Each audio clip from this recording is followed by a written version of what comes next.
Quick note before we jump to today's episode, we recorded this before the WBC started, so some things we might say about some of the international players might not reflect the actual current state of MLB and baseball globally, so just keep that in mind as you're watching this episode. And without further ado, I'll hand it back over to Past Me.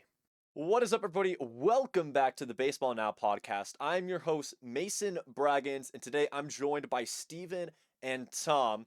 Today, we're talking about the MLB offseason activity, all the trades and the free agent signings that happened between the end of the World Series and the start of spring training.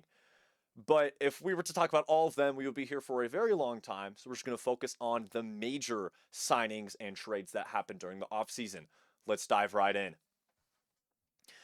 All right, Steven and Tom, starting things off, right after the World Series ended, we see the Mets received Marcus Semien from the Rangers for Brandon Nimmo and cash considerations. What are you guys' thoughts on this trade? I'm gonna have Tom go first here. Well, I see it as a seemingly bad contract trade for a seemingly bad contract trade because both are signed to long-term deals. You could say both in with the last years of their arbitration years, they somewhat earned to sign those deals, whether you want to believe that or not.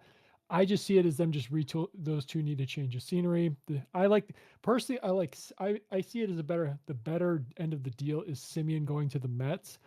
Again, for those of you who don't know, I am from Chicago. I was born and raised a White Sox fan. Simeon was drafted and developed by the White Sox organization. So I'm kind of maybe I'm a little biased toward this, but I just see Simeon. I mean, again, not everybody plays well in New York, so I think for Simeon, for both, it's a good change of scenery, and you're just trying to reinvigorate yourselves for the latter end of your careers. So I think it's a good trade for them.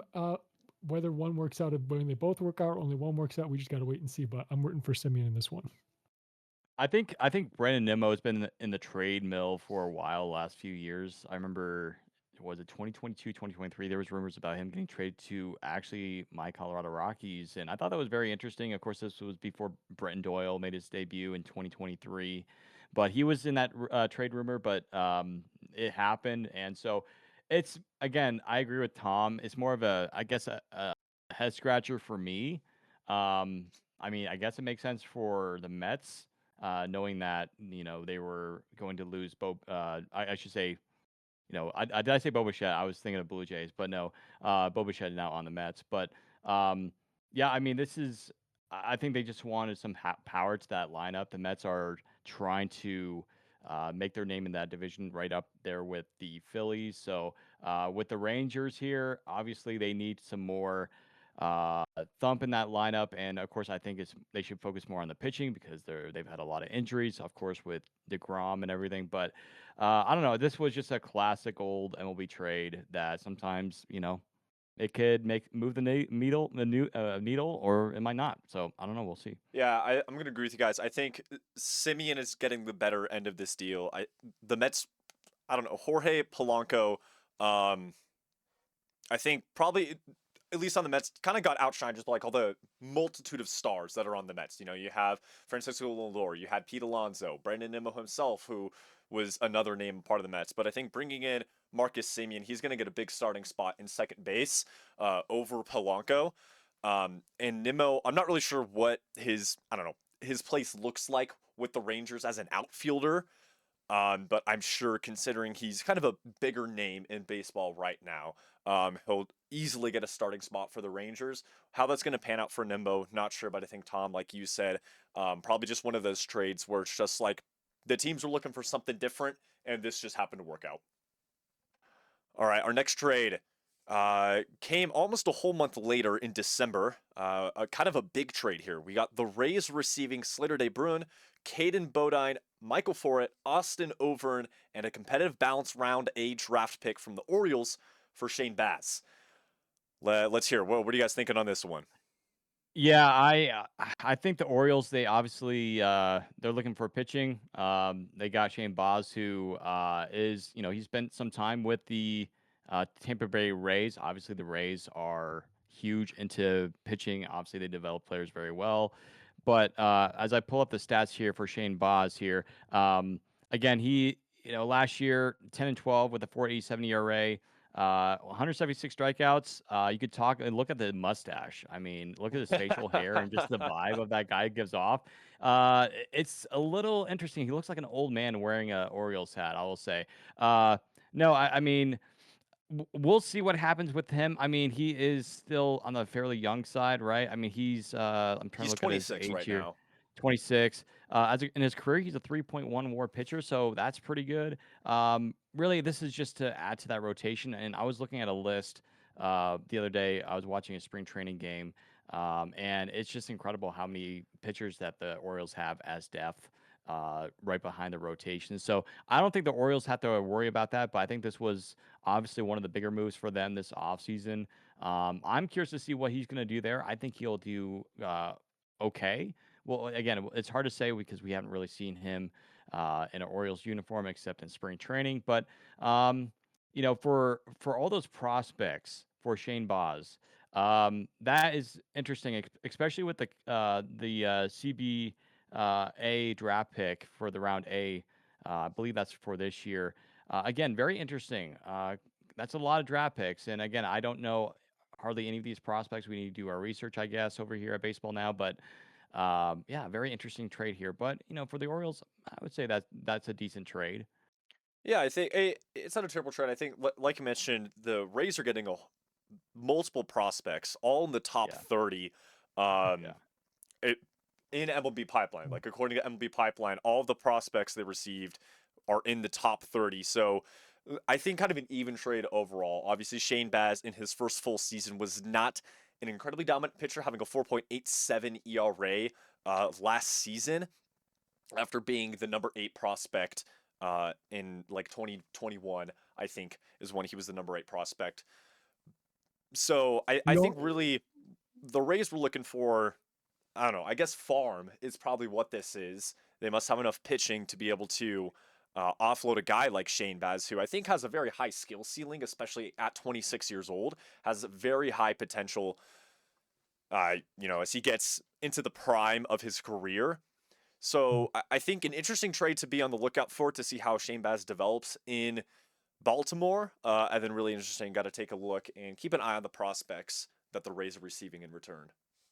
well, the one thing I will say about the Rays, it's always buyer or seller beware. When you trade with the Rays, beware of what you're doing because they have this knack for knowing when to part with a guy and evaluating talent on other teams because they have a tendency, especially with pitchers, to take guys who maybe nobody's ever kind of like your Tom Brady example, someone nobody who ever heard of, and they just turn them into somewhat either adequate players or stars. So but for the Orioles, they needed starting pitching help, so that's what they were seeking. And the Rays, I'm sure they'll turn at least maybe one or two of those guys into quality players. Alrighty. Next trade coming on the same day, December 19th. Pirates receiving Brandon Lowe, Jake Mangum, and Mason Montgomery from the Astros for Mike Burrows. And then the Rays also receiving Jacob Melton and Anderson Brito in this 3-way deal. The only 3-way deal, at least a major 3-way deal that happened during the offseason, again involving the Rays. Tom, let's start with you. You mentioned that the Rays kind of have that knack for knowing when to buy and sell. What are your thoughts on what this 3-way trade means for everybody? Oh, for the Rays, it's just another way for them to try and make themselves, I guess you could say, offload guys who are getting closer to free agency who they know they're probably not going to sign. And because that's what you do. If you know you're not going to resign someone, you want to try and trade them for something if they've got some value. So that's what I see the Rays being, I guess, smart because, again, we know they're one of the I don't want to say I don't want to be too critical, but I guess you could say they're one of the cheaper teams in Mm-hmm. Major League Baseball, and I'm putting that kindly. Um, and of course, but however, they are going through ownership changes, and that's everything. So, but Mhm. again, it's just kind of the way I look at it for the Astros and the Pirates. They're trying to kind of reset their rosters a little bit because again, the Pirates they've got arguably one of the best players in the world, and they're trying to build around him while they still can because he's again, people are saying, "Oh, he's going to be a Dodger in free agency. He's going to be this and for go Red Sox or a Yankee." But the Pirates, I guess, they're just not being as aggressive, in my opinion. So they're just trying to do what they can to build their roster with the budget that Ben Sherrington has. So again, we'll see. Maybe they're going to be a little better. I'm certainly the next trade we'll talk about. One of their division rivals got much better, but the Pirates, they're trying, especially the Cardinals regressing. Maybe they're just trying to jump up a spot, but we'll have to wait and see. Yeah, I think with Brandon Lowe, I just again, I'm not saying they were pressured to, but that you have to build around Paul Skeens. I mean, you're trying to 100%. win now. Like every single team should be trying to win now, especially the Pirates. You're in a weaker division now. St. Louis is probably going to finish last, I would assume, uh, given their just the way they are. Chain Bloom taking over the front office now that Mozeliak is out, which I know a lot of Cardinals fans are really excited about. But they're going to have to go through this process here. Um, but with the Pirates, they have an opportunity. They have a chance to be an upset team in the National League Central. Um, I could see the Pirates finishing as high as 2. Again, we'll talk about that later on once we get to our prediction episodes and everything. So, um, but I just think I think the Pirates made a good trade here. I mean, they got some solid players here, and Astros got Mike Burrows. Okay. Um, and yeah, I mean, some of these players, they are really talented, obviously. But yeah, the Pirates, great job on them in acquiring Lowe because Hmm. again, he's had some good years with Tampa Bay with that left-handed swing. He has some pop, not like superstar level, but he has pop. The Rockies could use that. Wink, wink. But it's a good move for the Pirates. So that was good on them. Yeah, I think, Brendan Lowe, who's 31, I think, he's not an every season all-star player. He's only made the all-star twice. He made it last season, actually, though, hitting 256, 31 homers, and 83 RBIs. So a great pickup, and probably, I don't know, an aggressive move for the Pirates, I would say, getting a veteran bat like Brandon Lowe. Maybe who is on a decline, I would say. I think he's, on the tail end of his prime years or already out of them. Um, but he still has, Steven, like you said, he's got enough pop. And hopefully, they have bats like they have Jake Reynolds and they have O'Neill Cruz, also great hitters. And hopefully, bringing in a veteran like Brandon Lowe to Pittsburgh really will just bolster their offense more to give Paul Skeens some more support, some wins. We saw it all last season. Paul Skeens started, I forget what his record was, but it was pretty terrible considering the fact that he is a top 3 pitcher in the league. All right, our next trade coming right at the second week of January 8th. Cubs receive Edward Cabrera from the Marlins for Owen Casey, I think is how you say his last. Casey, I think it's Casey, Casey. It Owen, is Owen Casey. Casey. That Casey. Yeah. first eye's throwing me off. Owen Casey, Edgardo de Leon, and Christian Hernandez.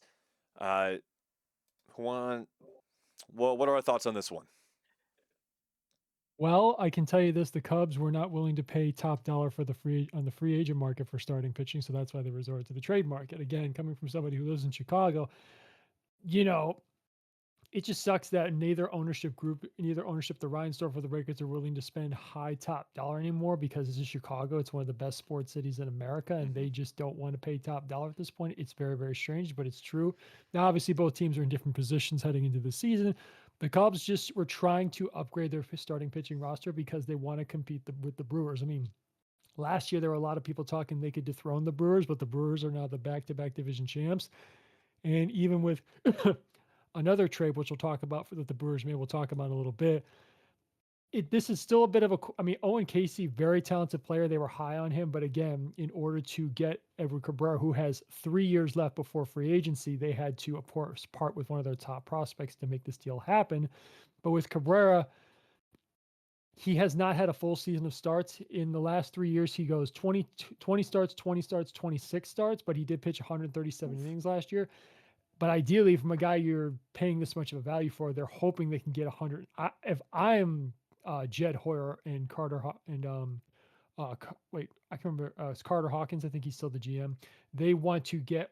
I would want to get 165 plus out of this guy because if you want to chase the Brewers and you wanted to throw them, they're going to have to preserve the bullpen as much as possible, also to make a deep playoff run. So this is good for the Marlins. They're just they're just doing what they're doing. They're trying to stock their farm system and trying to build a team from within. They've been trying to do that for years. So Yeah. whether Peter Bendix can do it better than Derek Jeter can, we have to wait and see.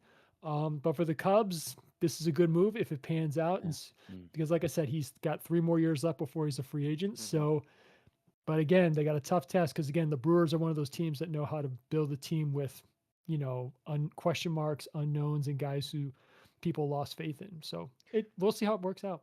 Yeah, for sure. And I think, like you said, the Cubs were not incredibly aggressive. I think as a playoff team this last season, we're not as aggressive as I think they should have been in this offseason. Really, the only major signing that they made outside of this trade was getting Alex Bregman. We'll talk about that later. But that was really it. So, Tom, like you said, the Cubs not doing too much. Don't know how well they're going to be able to compete with the Brewers. Obviously, they took them to that divisional game in the playoffs, divisional series. Um, didn't win it. My favorite moment from the Cubs this last playoff was beating the Padres in the wild card. That was hilarious. It was. Lol. Yeah. Side note: the National League playoffs was just a series of one team whooping the team that they were playing, and then getting whooped, and then that same team getting whooped by the team that they were playing. Yeah. Cubs whooped the Padres, it then the was Brewers Padres. whooped the Cubs, and then the Dodgers whooped the Brewers. Yeah. That was just a side note, but the Cubs. I think, like you said, Tom Cabrera only having 3 years left. They really need a lot out of him. They need an injury-free season, pretty much. Yeah, I think both Tom and I can agree that because on our Rockies podcast we've talked about many times how the Cubs, like, I don't know, like you wonder, like, obviously it's good to see them trying to compete, but sometimes it's just like, do they have enough? Um, because again, the Brewers, I feel like every year the Brewers, especially last year, a lot of people were counting them out, and here they led the National League in wins, right? And they got the bye to the NLDS. Um, so it's just they like, I agree with you, Mason, that like, and Tom, that they have to stay healthy. Their players have to perform, and again, the question mark what we're going to see from Alex Bregman in year one with Chicago, because that contract is It's a yeah, hefty contract, and we'll talk about yeah, it. yeah, All right, our next trade. I think this is probably the most shocking trade. At least it surprised me the most. Whether or not it's like actually shocking, I'll let you guys put some input in. But the Diamondbacks getting Arenado from the Cardinals for just Jack Martinez. Well, I'll just go quick because I know Steven has more thoughts on it. It's just the Cardinals just trying to offload salary. The Diamondbacks looking at a veteran bat and a guy who can still play quality defense, not Gold Glove defense, but quality defense at third. Nolan is just doing. I'm sure he had other options. He declined them all. He said yes to this one because he had the no trade clause. Best of luck to Nolan and the Cardinals. I don't know. They're going to be out of it for a couple years, so we'll see what happens there with Chaim Bloom's plan. But Nolan, best of luck. Hope maybe he's like maybe this is like a, what do you call it? An Evan Longoria from a couple yeah. years ago I that was helped Yeah. be the thinking that. veteran guy that helped get them to the World Series. So Nolan, best of luck to you. Yeah, I think Nolan could definitely have a better year than Longoria did. I mean, Longoria, he was obviously, we know how good he was when he was Tampa Bay for Yeah. those many years, and but yeah, like I remember when the trade went down, I'm like, what?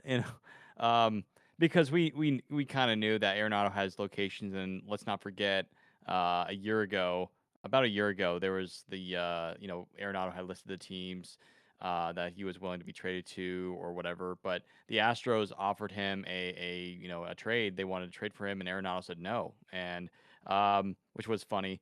Um, for me, for Arizona, it's like, okay, he's your starting third baseman. Mhm. Great for you. And then for the Cardinals, Jack Martinez, who I don't think he's even made. I don't think he's never made his debut yet, and I think he's like in single A or double A. But there's some stuff to him. I think a lot of the Cardinals executives were praising Jack Martinez. He's a right-handed pitcher. Mhm. There are some concerns there with strikes, but I think he's a hard-throwing righty. So you got pitching there. Obviously, you always need it, especially in Busch Stadium, which is more of an offensive ballpark. Uh, so, but with Arizona, again, we'll talk about this later on, and we'll probably talk about it on a Rockies pod here soon once we get to our predictions. But Diamondbacks, does this move the needle for them to like a second or a division title team? No, I don't think so. I I think yeah. Arenado is in his last few years of his career. That's my personal opinion. I 100% agree with that, and I think yeah, Arenado, even though he has been a phenomenal defensive player, having what is it? He has 10 Gold Gloves. And he's also a 5-time Silver Slugger. He's a great player, but he had to waive his no trade clause for this deal to be made, which I think was the most shocking. Now, yes, the Diamondbacks did need to fill the gap they had at third base after trading Eugenio Suarez this last before the All-Star break last season. A move that I think shocked a lot of people, and we will talk about Suarez a little later as well. But, I think if you have a no-trade clause, you waive it for the genuine contenders. And I don't think, regardless of this, Arizona, after they made it to the World Series in 2023, immediately became a non-contending team. They I had just don't. 2023, Yeah. and their playoff dreams, I think, have dissipated since then. And I don't think Arenado is going to help them get back there. Well, if you look at Team Mason and Tom, like their bullpen could be arguably the worst bullpen in baseball. They got Paul Sewald just recently, but like you look at that bullpen, it's just like a lot of like oof. The rotation shaky they got arms. very shaky. Of course, they got Gallen back. I'm expecting. I do plan on him having another Cy Young year. He's gonna have a bounce back year. I know that. I feel like it's gonna happen, barring any injuries. Of course, we don't want that to happen. And then they got Merrill Kelly back. Good for them. But you look at the bullpen, it's like really, really bad, and some people are putting them next to the Rockies as the worst bullpen. And I would actually argue maybe the Rockies bullpen might be slightly better than Arizona in some parts of the bullpen, like the Rockies late part, like Seth Halverson, guys like that. But I don't know, man. It's just like every single year, it's just like we see the Diamondbacks, like they're improving their lineup, great, but what about the pitching? That's been the issue. Like, let's not forget, like arguably the worst contract in Arizona sports history might be the Madison Bumgarner deal when they signed him, right? You remember that? And it's just like they've had problem with pitching. So I don't know. We'll see here for Arizona. Again, we got to move on here, but like we'll see what happens to Arizona. I'm not too high on Arizona right now. For sure. Our next trade, I think, Tom, you're probably a little excited about this one. The White Sox receiving Luis Angel Acuna and Truman Pauly from the Mets for Luis Robert Jr. Tom, let's hear your thoughts. Well, I know a lot of people there were some fans, both White Sox and non-White Sox fans, who were surprised about how small, I'm using air quotes there, the return was. But given the fact that the Mets took on all of his salary for 26 and the entire salary for 27's team option, when your trade partner takes on all of the salary, you're going to have to sacrifice something in the prospect return that you're getting. So Acuna, again, just to clarify, yes, he is the baby brother of Ronald Acuna Jr. Don't know if he's going to end up having the career that Ronald Acuna Jr. has had, but we'll have to wait and see. He's versatile. He's primarily an infielder, but they say he can play the outfield. I'll wait to see if he can play at the big league level, because again, playing the infield and just going to the outfield, regardless of how great of an athlete you are, is a big change. So I have to wait and see what their official plan is for him. So I, again, just have to wait that out. But Truman Pauly, the other pitcher that they got, he only had 3 appearances this past year in Single A. It was nice. I mean, he is it's just a fun little fact. He's the Harvard guy. He pitched in the Cape Cod Baseball League, so he was a top college player. So again, don't have much to go off of for him except college stats. When it comes to pro ball to college, I don't put too much into it. So we'll have to see how he does. Probably he's going to be in, I guess, if I had to guess, I think he might be in high this year. We'll have to wait and see. But for the Mets, again, you add a guy who's trying to build up his value as he heads towards free agency. I think I heard rumors that there was some kind of deal cut that about the team option, whether they'll pick it up or not, because that's up to the Mets. But, again, Luis Roberts' agent is Scott Boras, and he's got tricks up his sleeves and how to manipulate things and get his clients the most money that he can. But again, so for Robert to enter a lineup that includes, again, we talked about Simeon, but you've got Soto, you've got, I'm drawing a blank on other guys. I mean, Bo Bichette's there now. Correct. I forget. Yeah, no longer Alonso, but you got Bo Bichette. Again, Lindor, we'll see how long he's out still. And again, like I said, not everybody plays well in New York, but for Robert, it is a chance at a fresh start, new change of scenery. He can rebuild his value. So, and again, he is a phenomenal center fielder, so that's at least what you're getting for certain. But I see him batting second in front of Soto batting third. Wow, that's kind of crazy. I really do. Well, because I say that because of the athlete he is. If you put that speed in front of that right-handed bat that has speed in front of Soto, Robert could be just getting batting practice pitches because guys are going to try and pitch around Soto. Smart So Is that I mean, again, Carlos brilliant, Mendoza probably actually? has a plan, but he has a plan. He has the final say. I'm not the manager. Yeah, I mean, really the only thing that left to be seen, like you said, Tom, is just to see if the Mets pick up the club option worth $20 million, and then a $2 million buyout next year as well. That's really the only thing that's up in the air still for Robert Jr.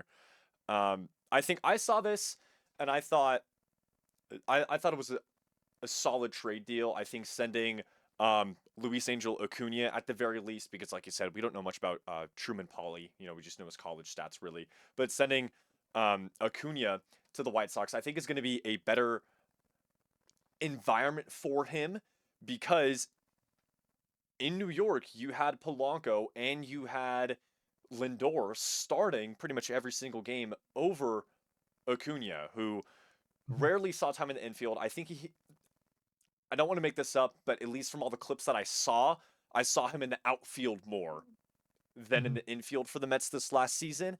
So I think bringing him into the White Sox franchise is going to be a better spot for him to just build himself up as a player, really show what he's worth, and make a name for himself. And I'll say, even though that the White Sox are still one of the worst teams in baseball, I'm sorry, Tom. Um, Okay. they've shown a lot of potential, I think, in a lot of their games, especially last season. They kind of made that last couple month push to bring some more wins into the win column.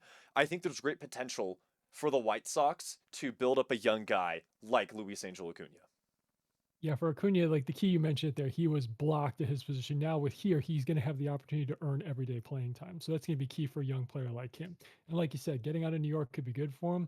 For Robert, again, he's entering a pretty talented lineup. So again, but the key thing for me here is that the fact the Mets took on all of this salary, which for the White Sox and Chris Getz's payroll flexibility, it helps out. So Yeah. he was able to part of that in other signings. So And the Mets just continue to make trades in the offseason.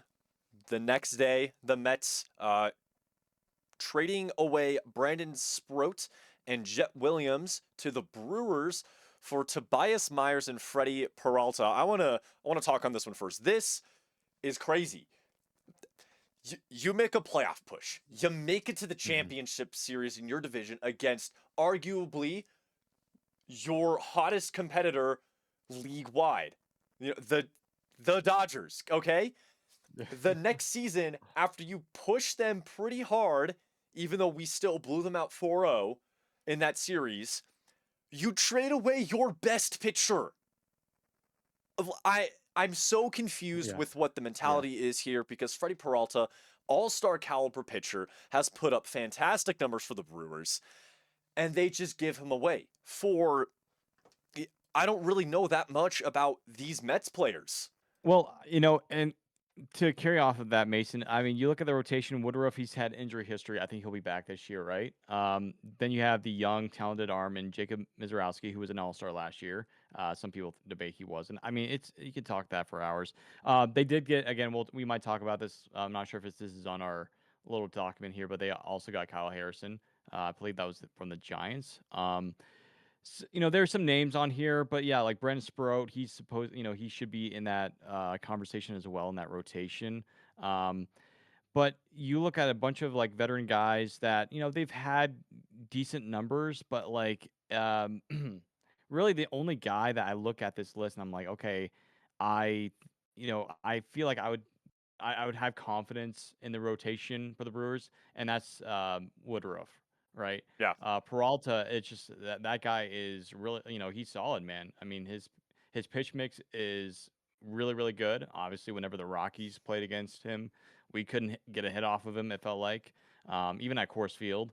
So yeah, I agree with you. It was more of like, oh, okay, wow, interesting. But I mean, hey, like, uh, the Brewers, they got Sproat, they got Williams, who, again, really talented player. We'll see what happens here.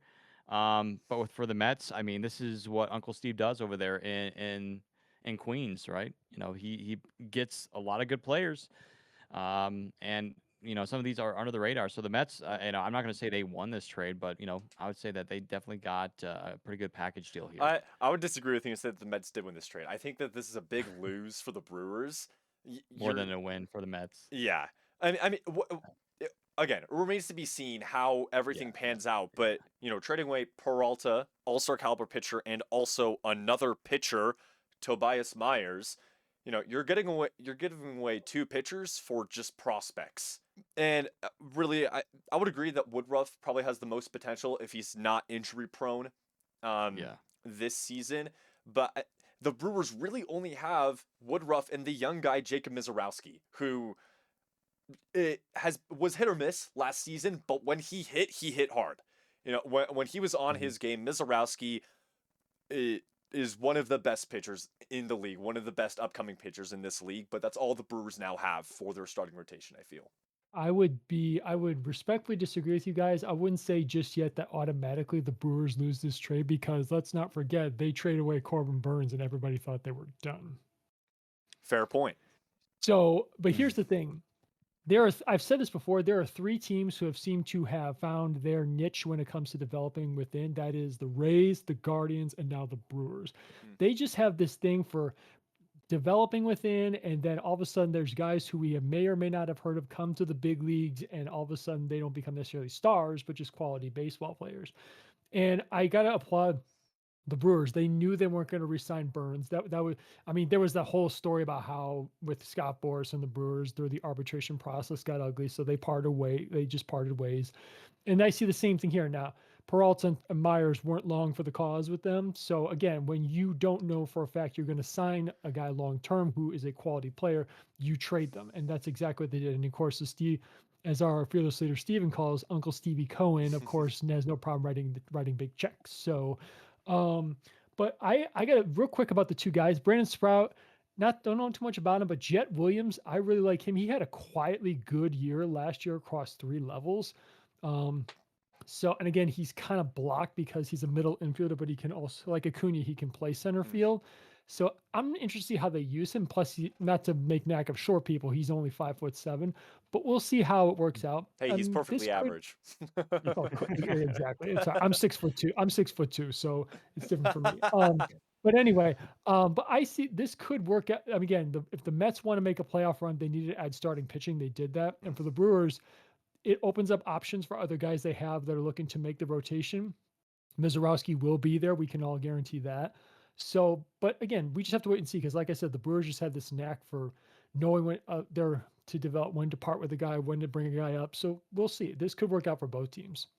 Alrighty. The last major trade that happened in the offseason came on January 22nd. This one is another one of those big trades where it seems really lopsided for one team, but we'll dive into it here.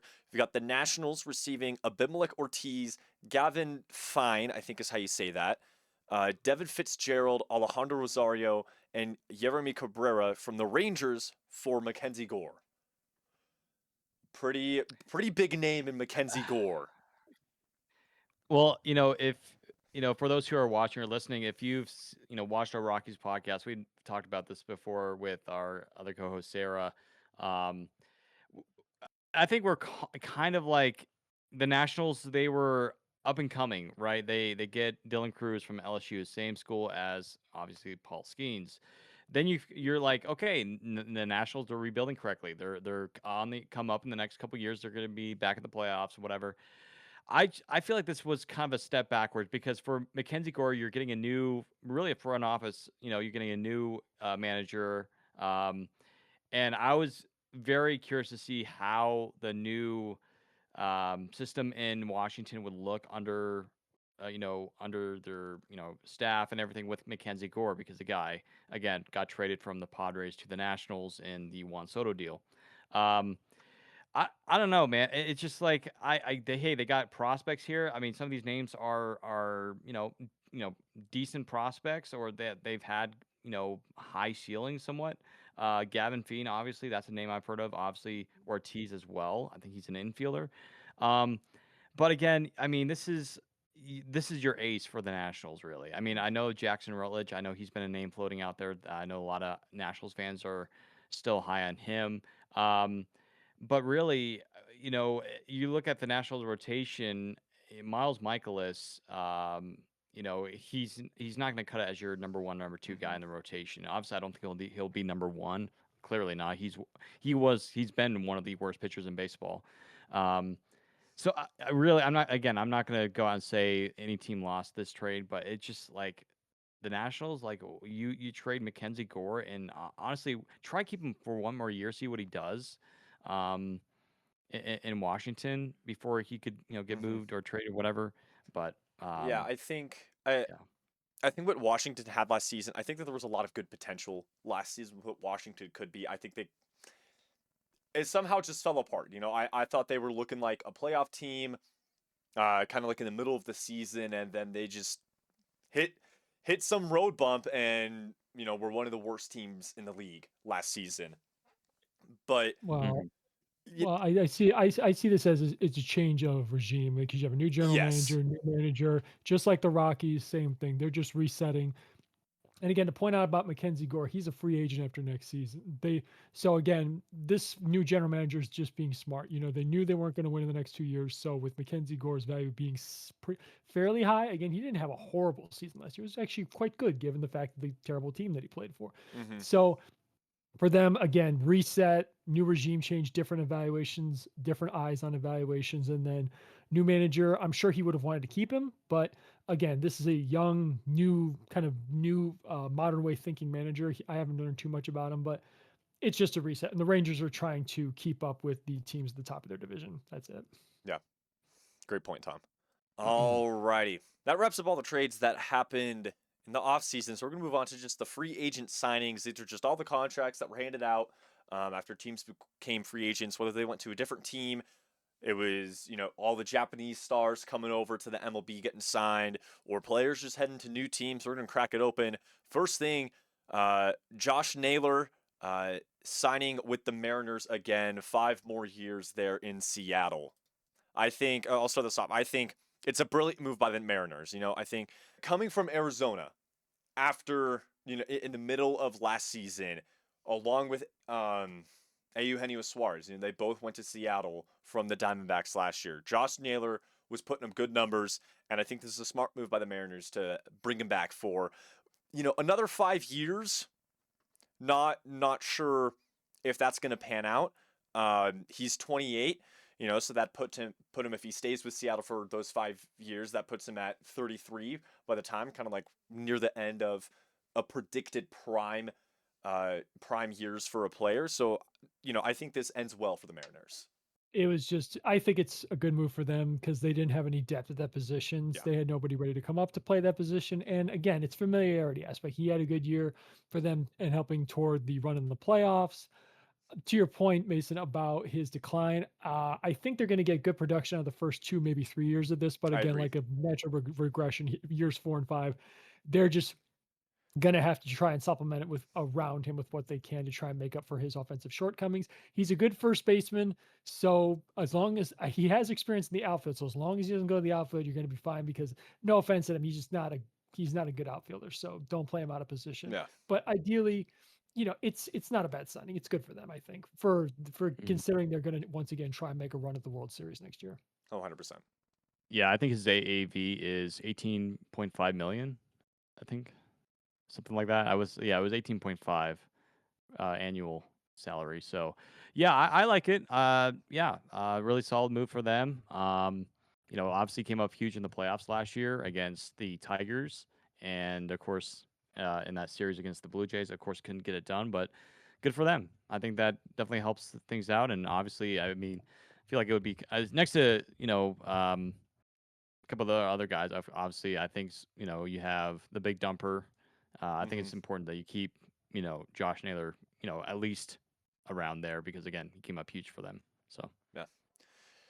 I think there were a lot of big signings, like a lot of big signings this offseason. yeah, Moving in, we didn't have any other trades until the first day of, or sorry, any other signings until the first day of December. Ryan Helsley and the Orioles agreeing on a 2-year, $28 million contract with a $14 million player option for 2027. He's coming from New York after his final season there. Orioles picking him up from there. I think it's a good signing for them just to re-up their bullpen. It's again, he's not the high level. He's not going to be their closer likely, but it's just a good middle relief option for them because, they're trying to The Orioles are kind of in between a rock and a hard place because Adley Rutschman had a down year, and they're just trying to get things going. It sucks that Jackson Holliday is going to be out for a while with that handmade bone injury, and Gunnar Henderson's trying to bounce back. So it's a good bullpen signing for them at the middle relief spot, and hopefully they can resurrect their offense this season. But this does help their pitching staff a bit. Another huge signing, and I think I'm going to say this before I say the player, how much it's worth. This player is incredibly overpaid. I think this contract is way too much for the value that this player will bring. Dylan Cease in the Blue Jays, 7 years for $210 million. Again, I just don't think that it really is bringing the value long term that the Blue Jays will want. Well, I'm Grab curious to it. see what Tom, Dylan Cease, former White Sox here.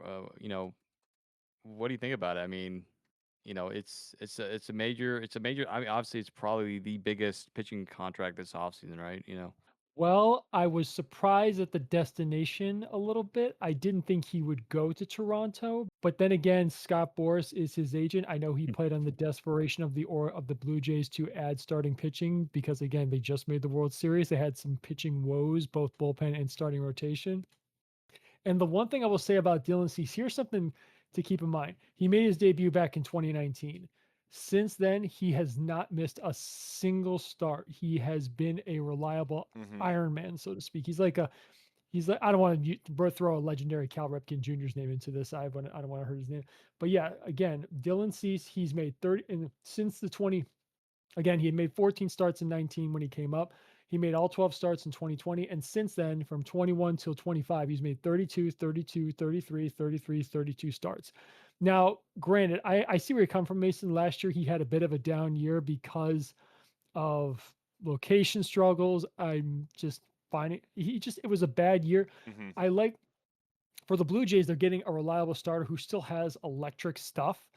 But in the event of, but I do agree with you. The value did shock me. 7 years. I would have thought he maybe signed a 5-year deal with a 6-year option, but 7 years guaranteed. I was a little surprised. He is. Let me see. He just this year was 29. He'll be 30. He just turned 30, so he's going to his age 30 season. I think he can give them like I said, I think he can keep his durability and give them reliable starts. But the question is how high a quality are those starts going to be? So again, That's what I'm concerned for. right. I see where you're coming from, but again, I think they can. We just have to wait and see. Again, new coaching, new pitching Yeah. staff, new pitching coaches for them. So we'll see. Yeah, and like you point, he's 30, so he stays in Toronto for all 70 years. He's 37, pretty much at the end of his career after his contract with the Jays expired. And this last season with the Padres was not a good year for him. He went 8-12 with a 4.55 ERA. With the White Sox, over his first 5 seasons there, he had a 2.20 ERA. That's a really solid ERA. But this last season, I don't know what it was. As a Dodgers fan, I don't want to get slimed out, for saying that it could just be divisional, rivalry that kind of just like shot him down, was kind of in his head. That's most likely not it. Could be a factor. But, it just felt like there were just too many problems with Cease this last season. Watching the Dodgers play the Padres, every time Cease was starting, I was like, oh, the Dodgers are going to win this game. He can't pitch to us. Like I just knew this last season that Dylan Cease did not have his stuff that he had when he was in Chicago. But like you said, Tom, different pitching staff, different coaching staff in Toronto. So we'll see where it goes from there. But the biggest thing is, why are we paying him $210 million? What the heck? Yeah, my biggest fear is it's just going to create a lot of pressure on Cease. That's a lot of money. But at the same time, though, you do look at the rotation. They have a great rotation in Toronto. They have Savage, who, like, again, clutch last year, especially in the playoffs. I mean, come on, like all those strikeouts. Remember in the World Series against your Dodgers? I mean, Oh my yeah, gosh, dude. yeah. I'll never forget. I remember we were talking. I think it was when he was pitching that game, and especially I remember we were talking in Game 7. But it's just like, wow, all those strikeouts. But yeah, no, like I said, I do agree with you, Mason, a little bit. But I think we'll wait and see with Cease. I mean, again, he's a good pitcher, but again, the amount of money, that's a lot of money. Again, whenever I see 7 years, I automatically go to Chris Bryant. Yep. because it was a 7-year, 182 million. So, but no, not every player's like that. I'm rooting for Dylan Cease. We'll see what happens here, but yeah, it was definitely one of the, like, I agree with Tom, a location that maybe we weren't expecting, but Yeah. I guess it happened. Could pan out well for him. Yeah. And then we've got the Mets once again. I think the Mets were probably the most active I would in this agree. Yeah. offseason with trades and signings. Signing Devin Williams for 3 years for $51 million, getting him from the Yankees. So just moving upstate. I think Yankees fans gonna hate him a little bit for that. Gonna be a little bit of tensions there. When is there not between the two New York teams? The Yeah. Subway Series is always a great series to watch when it comes on. But this last season with the Yankees went 4-6 with a career worst 4.79 ERA. And across his multiple appearances as a reliever. Yeah, I'm and I just think it was a sign. Oh, sorry, Tom. I think it was a sign more of, like, again, we'll talk about it here in just a second, because it happened 6 days later. But I think the Mets were expecting that they were going to lose Edwin Diaz in free agency, so they were like, "Hey, let's go out and get Yeah. our guy, our closer." So, it makes sense. I think this is a good contract here. It's not a whole lot of money. I mean, 51 is still a lot, but it's for 3 years. Not too bad. So I think it was a good move for the Mets. You got a closer. He has had really good success, obviously, with the Brewers before he went to the Yankees. But I would say this is a good move for the Mets here. You got Yeah. your closer. For sure. I'm just surprised he got 3 years. I thought he was only gonna get 2 years. But again, different Mendoza manages his pitching staff different, bullpen differently than Aaron Boone does. So again, maybe something will click. Maybe he'll just all of a sudden that insane changeup will all of a sudden he'll get a feel back for it and he'll use it effectively. So again, we'll Yeah. see. It's good for the Mets because like we'll talk about in a second, there was a change of brewing, so they had a backup plan. Well, and we'll go right to Devin Williams, and we'll go right into Edwin Diaz. I don't know where I read this. This might have just been a rumor or something that was just floating around online, but I thought I saw the reason that Edwin Diaz did not re-sign with the Mets was because they signed Devin Williams. They signed Devin Williams, and Diaz was like, "Oh, so they don't need me anymore." Don't know where I read So that. Don't know if that was a rumor. If that's true, yeah, kind of crazy because he came to the Los Angeles his Dodgers. Dodgers. And I think it is, and I think it's smart. The contract that they agreed on, I think, is a smart contract. 3 years for $69 million, I think, is a smart contract. It's not over the top. They're not overpaying him, but they're not underpaying him either. He's one of the best Yeah. relievers in baseball. He is consistent year by year. And, those trumpets at Chavez Ravine are going to sound wonderful. Yeah, with the sound and everything, the soundboard, yeah, and Dodger Stadium, it's arguably the best in baseball. But yeah, no, I remember, yeah, it was just, I mean, I agree, like you said, Mason. Well, the Dodgers, they don't really have an issue with contracts, right? They don't really have had an issue with any of the contracts really that I can think of in recent memory. That's the Dodgers. They're the Dodgers. That's why they're the best team in baseball. Yeah. Salary cap and salary floor is a different conversation. We will not talk about Yes, that. we'll talk we will about not that. talk Yeah. about that today. But that is a And big hey, problem. we have we have all of next year to talk about that because there's going to be a lockout. So we'll have plenty of time to talk The about it. MLB is collabing with Baja Blast to lock out. We're not having that. Baja Blast is the official drink of the MLB. The lockout is not happening anymore. We're saved by Baja Blast. Thank you so much. But I mean, what I read about I don't know where about Mason. I'm not sure where I read that, if I read that article or not. But one thing I did read is the Mets offer was lower. They offered 66 million. The Dodgers went a little higher. Yeah. Posted, I just found an article here. The Mets contract had more deferred money. I guess Diaz wanted to defer less money after the life of the contract. So I don't know. I think it fair just came enough, down to honestly. but I guess either way, I mean, but also I think the enticement of the fact that you could be part of history and be part of the first back-to-back World Series championship wins in almost over 25 years. So I'm sure that had a factor. I'm not sure how much the new California state taxes he's going to have to pay are going to have a factor into that. I don't know. Again, this They're is just the expensive. finance They're guy. expensive. That's the finance guy in me speaking. I don't know, but again, I guess based on what I have here, just a quick article search, he just chose the contract that gave him a little more money with a little less of it deferred. So Yeah. it's not like he's getting a Bobby Bonilla deferred deal here, but still, it's to your point. Last point I'll make. Now we're gonna hear the. Well, first of all, is Timmy Trumpet going to be there for the first home series at Dodger Stadium? Doing his live, do do do do do. You will. Ooh, that remains to be seen. Because isn't he? Because refresh my memory, isn't he from Australia? I thought I remember reading that if it is, it's a shorter flight to LA as opposed Yes, to New York. he Yeah, is from to Sydney. Australia. I thought he was an Aussie. Yep. So hey, shorter Yeah. flight for him. Yeah. Yeah, I mean, I think the biggest thing as a Dodgers fan, in the 2024 offseason, we signed Tanner Scott to be our closer, and he had a disastrous season. And all of our relief, golly, the last 2 months of Dodgers baseball before the postseason, and even more in the postseason, were so stressful. Our bullpen was so shaky.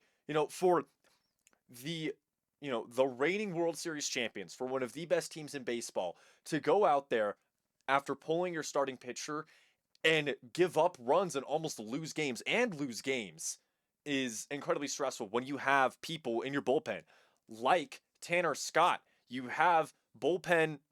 Tyler Glass now has played a relief role for the Dodgers in the regular season. You have big arms, and to go out there and give up games. I think of the almost perfect game that Yamamoto almost pitched, and then he gave up the one home run to Gunnar Henderson in the bottom of the ninth inning against the Orioles, and Dave Roberts pulled him, and Tanner Scott lost us the game. Like, first of all, stupid decision by Dave Roberts to pull Yoshi with 1 out left. It was 1 hit. Come on now. But I digress. I'm still very mad about that. But after signing a closer who had a great season in San Diego that year before, to come in your first season in a new city, play poorly, I think the Dodgers were just looking for, hey, we need a consistent closer for us while we rebuild Tanner Scott. I think it's probably the mind behind why the Dodgers went out to go get Edwin Diaz. Well, if you're Mark Pryor, you're salivating at the mouth at all the toys you have to play with. Yes, exactly. Mark Pryor is very happy with all of his pitching arms. Yeah, but anyway, I guess one last quick comment to your point is at least Dave Roberts was smart to where it came down to the World Series. He started using his starters a lot more, who are a lot more reliable as opposed to the bullpen. Yep, 100%. And then also on the same day as Edwin Diaz getting signed was Schwarber coming back to Philly for 5 years for 150. Now I think this is a little expensive. I think while Schwarber is one of the best home run hitters in baseball, Schwarbombs. They call him Schwarbombs for a reason. Won the National League, the All-Star game, finally. He's 32, coming back for another 5 years. He'll be 37 at the end of that contract. I think it's an okay move. I think we mentioned this when we were talking about, who was it? Josh Naylor. Those first few years are going to be fine, going to be solid, but he's just going to have just the natural regression as a player. He's going to get older. He's not going to be as precise in everything. I will say I think again Schwarber, that was an incredible swing off in the All-Star game. By the way, that I love that they integrated that rather than just extra innings. It's just like I love that. Schwarber, I think he still arguably is one of the greatest home run hitters period in baseball. I agree. I think maybe I would have done again. Isn't Kyle Schwarber a Scott Boras agent, right, Tom? Yeah. So I think maybe a little behind the years. I would have given him maybe like maybe a 3-year deal at max, but 5 years. Again, 37. Okay. Because the question is what happens because you look at the body. I mean, you look at other players. Again, we'll go back to Nolan Arenado. Once you hit your early to mid 30s, then that's when you really start telling, okay, he's not performing as well. We're already seeing it for Arenado, right? Schwarber, I'm not saying he's different and he's going to be fine, but you do have to put that into the calculator of baseball. Yeah. As I would like to say, I think Schwarber will be fine. Again, the years maybe not so much, but this is a good move for Philadelphia. And I know a lot of Reds fans because again, Schwarber I believe is from that area or grew up a Reds fan or something like that. There was a lot of rumors about Schwarber going to Cincinnati. That would have been fun. Playing at Great American Ballpark, which is Mm-hmm. arguably probably next to Coors Field the most offensive ballpark in baseball. Um, that would have been cool, but hey, the Phillies they need to because I thought last year was their year. Hey, if they don't win the World Series this year, they're gonna lose a lot of free agents. They're gonna lose Castellanos. They're gonna lose Schwarber.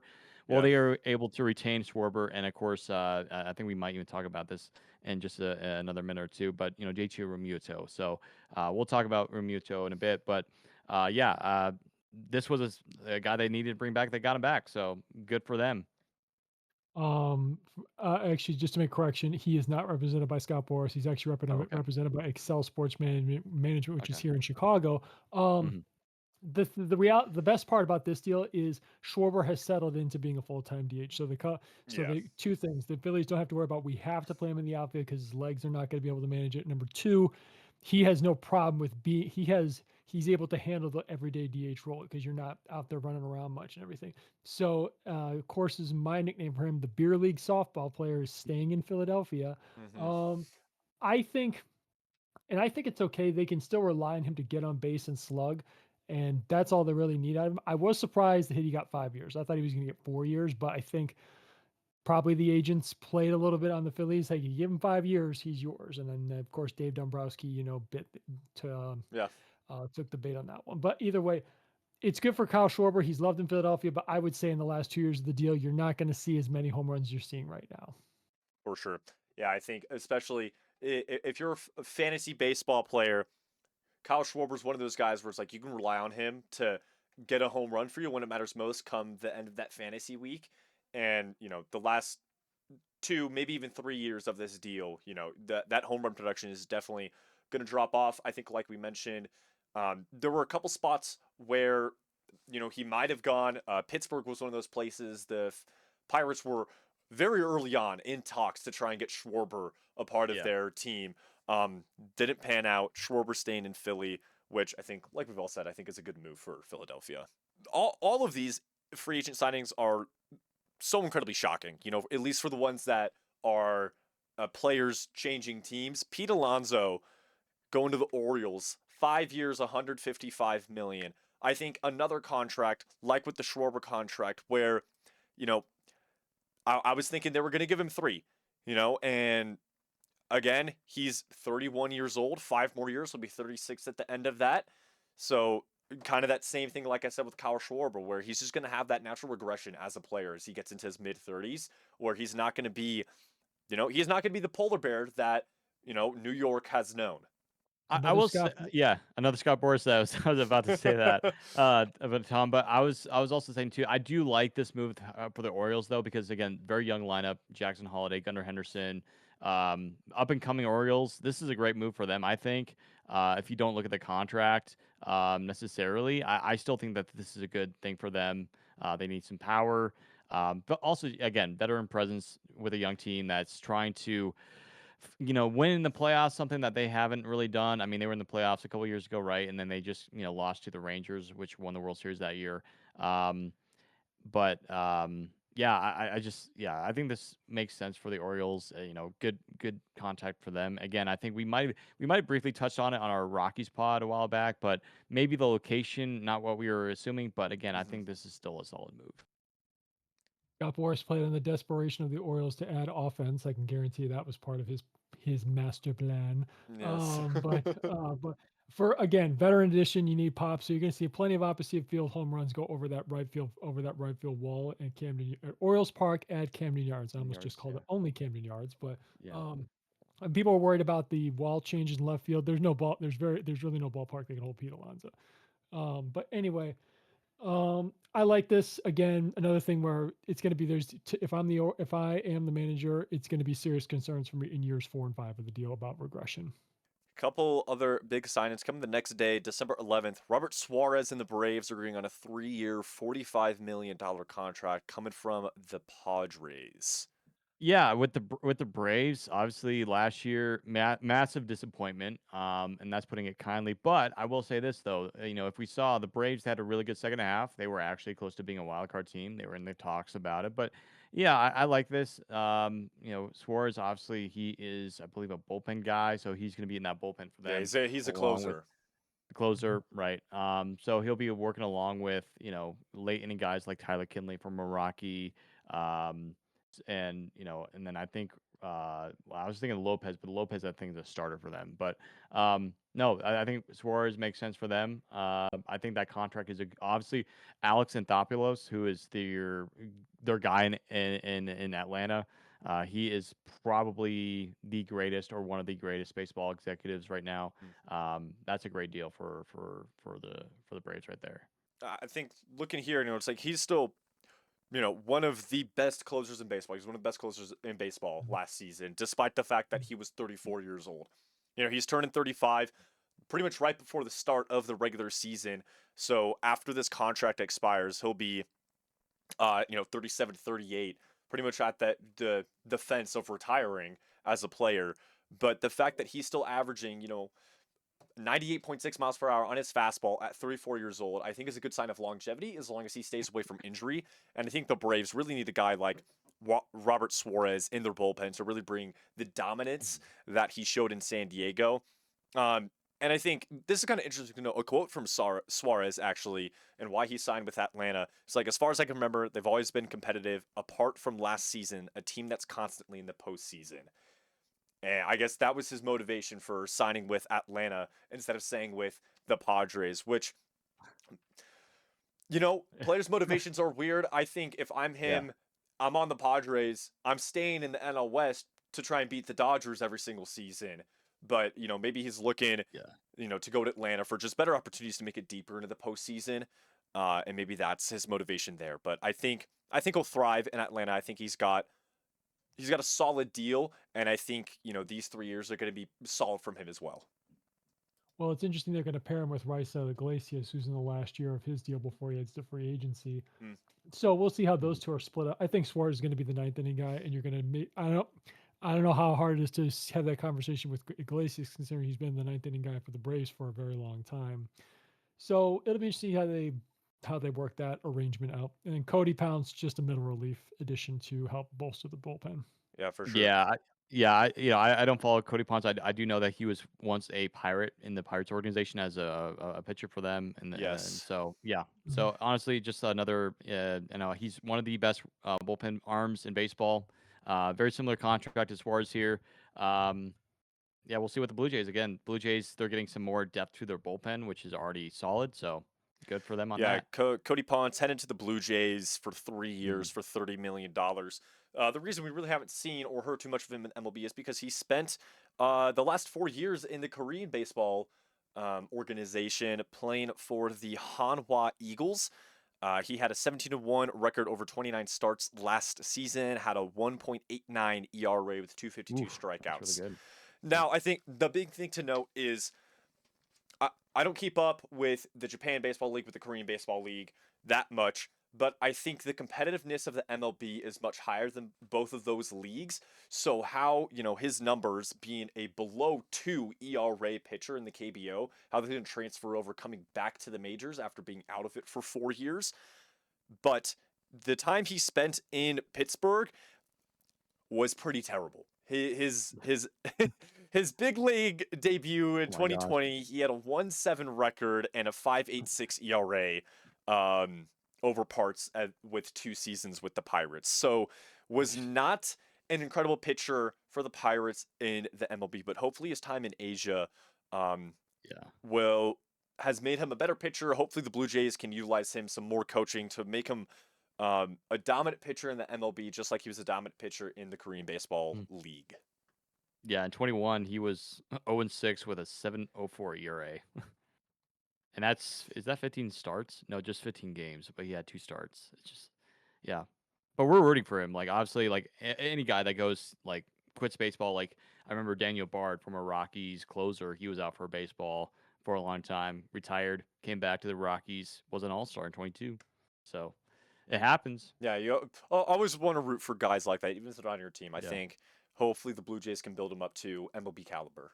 Moving right on, coming right before Christmas, one of the big signings, one of the big stars from Japan, Munetaka Murakami, a designated hitter, actually, I believe is his official position. Tom, you want to talk about this first? He's coming to the White Sox. This shocked me. I didn't. Well, the thing about the White Sox sometimes is when they're in negotiation with higher profile free agents, they tend to fly under the radar and keep their involvements a secret, so to speak. So this one came out of nowhere. There was, I think, a small rumor that the White Sox were discussing with his agents, with his team, because again, he's represented by Excel. They're here in Chicago. Um, this is incredible because not only is it a big boost for a young team, but also it adds more an international fan base because obviously we're getting a lot of fans from Japan because obviously the Otani, the Yamamoto craze over there in LA is now coming to Chicago. Not to mention Kodai Senga, he's over there up there on the north side. So for the White Sox, you're getting to answer your question, Mason. He actually is a first base, third baseman, so he is Okay. most likely going to play. He is going to play first base because the White Sox have Miguel Vargas, who's going to be a third base. So Ah, miss that guy. that Had Vargas in LA Murakami for is a couple seasons. well, he had a big turnaround last year after a very nonchalant debut in late 2024. But then again, came from the best to the worst team in baseball. Um, but with Murakami, he will play first base. He's going to play in the WBC. He departed the other day. This adds a lot of power. Because the one thing because first thing about Mooney, he led the Japanese Baseball League twice in home runs, 39 in 2021 and 56 in 2022. He brings plenty of power, but he also strikes the ball well. He has a career average of 273, so he's not like a pure strikeout, home run, walk guy, Mm-hmm. which is nice to see. So I like this. I really like the signing because it adds more of an international fan base to our fan base. I'm looking forward to possibly seeing people making the trip from Japan to the south side of Chicago and root for our White Sox. Yeah. Now, about the contract length, some people are confused by it. I just don't think he had many large deal offers, which is fine because he's only 20. He's 26 or 25. 25. He's 25. He'll be 26 soon. I had to make sure. No, actually, he just turned 26. I'm sorry. His birthday was at the beginning of this month. So again, so when he enters free agency, he'll be 28. So it's not like he's not going to be in demand if he has two phenomenal years in Chicago. So that's what I'm hopeful for. And maybe, just maybe, last thing I'll say, the White Sox are one of two teams who have not signed a player to a $100 million contract. Maybe he could be the first one. I do want to ask Tom a question. Of course, I love this move for the White Sox, but Tom, have you gotten a lot of like Japanese people following you now? Now Oh since yeah, you have, White Sox now. What the yeah, White day, Sox now the page, the yeah, couple days, the couple days after he yeah, signed, several Japanese fans and accounts did start following me. So that's the answer to cool. your question, That's cool. the answer to your question is yes. Yeah, Hey, that's yeah, and cool. please, on that note, please go check out Tom. He hosts White Sox Now. He talks all Yeah, things White Sox over there. And like we've mentioned multiple times, check out Rockies Now, where we talk all things Rockies. Coming on yeah. Christmas, a Christmas gift for the Athletics, re-signing Tyler Soderstrom to a 7-year, $86 million deal. I mean, the Athletics really have not been a team to write anything home about over the past decade. They've been consistently out of playoff contention. Maybe not the worst team in baseball, but one of the worst teams in baseball. But they've got a lot of young guys with a lot of great potential. Soderstrom, who's 24, is staying here with the Athletics for 7 more years. He'll be, what is that, 31 at the end of this contract. And it's not Mm. a massive contract, but I don't think they're underpaying him either, especially for a young guy who has a lot of build-up potential. And I mean, putting it nicely, the Athletics are a poverty franchise. Yeah, yeah, and not to mention the worst owner in the sport and True. potentially yeah, it just that guy does not like the organization or his fans. But I really like this for the Athletics. Finally, they spend money on an extended player that is going Yep. to hopefully help them in the future. But I still think that their future is pretty bleak. They don't even know where they're going to be playing in the next few years. I don't think Las Vegas is going to work out. Las Vegas doesn't even want the A's. That's how bad they are. But no, Tyler Strostrom obviously had a breakout year last year. Was an all-star, right? And I mean, it just this kid is so special. And again, 86 million for 7 years, that's a really good deal. Because again, if this guy grows to be a superstar, you're looking at a really good deal for the Athletics. Exactly. And I mean, And again, especially because they're not paying him that much. If he turns out to be a yeah, superstar, it works out for the Athletics yeah, because they're not paying a hefty yeah, contract. But you're just betting a lot of guaranteed money on a guy who hopefully doesn't have injury problems. But Yeah. for the A's, you're locking up a young core. We'll talk about the other young lockup in a little bit. I mean, again, to John Fisher, he's a nepo billionaire. All of his money is inherited from his family name. I don't need to go much into that detail. He is a terrible owner. I don't even know if I mean, to be honest, this is a separate conversation, but who's going to go to Vegas just simply to watch an A's game? You don't go to Vegas to watch an A's game. And you It's, don't I go mean, to Vegas to watch you don't go to Vegas to watch a Raiders just to watch a Raiders game. You go there for other things. It's an entertainment well, capital. I mean, Raiders fans live there now. Yes and no, but you do have one good part of the argument on that one. yeah, So I just, It's, again, I just don't understand this. Again, we could talk about the business. For yeah, them, 100%. this is a baseball move. It could work. Again, we've seen these kind of deals work out and not work out. I can give you White Sox examples that did not work out, but the Braves have become masters of knowing who to give the money to. So Mhm. for the sake of I'm sorry, of Athletics fans, excuse me, hopefully the Athletics fans roasted. who still support the team, I hope this works out for the sake of you guys.